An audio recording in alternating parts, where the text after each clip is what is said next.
حضور فرماتے ہیں، رب فرماتا ہے سورۃ فاتحہ آدھی میری ہے آدھی میرے بندے کی ہے۔ جب اس نے کہا الحمدللہ رب العالمین الرحمن الرحیم مالک یوم الدین ایاک نعبد و ایاک نستعین، جب یہاں تک وہ لفظ کہتا ہے تو یہ حصہ میرا تھا۔ اس نے اپنے رب کی تعریف کی، اور جب کہا نا اس نے اہدنا الصراط المستقیم، اب بندے نے التجائیں شروع کر دی۔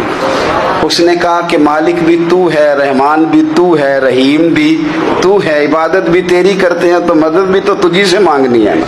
اب مہربانی فرمانا اہدنا الصراط المستقیم، ہمیں سیدھا راستہ دکھا دے، صراط الذین انعمت علیہم، ان لوگوں کا رستہ دکھانا جن پر تو نے انعام کیا ہے، غیر المغضوب علیہم ولا الضالین، ان کے رستے پہ نہ چلانا جن پر تیرا غضب ہوا، جو گمراہ ہو گئے ان کے رستے۔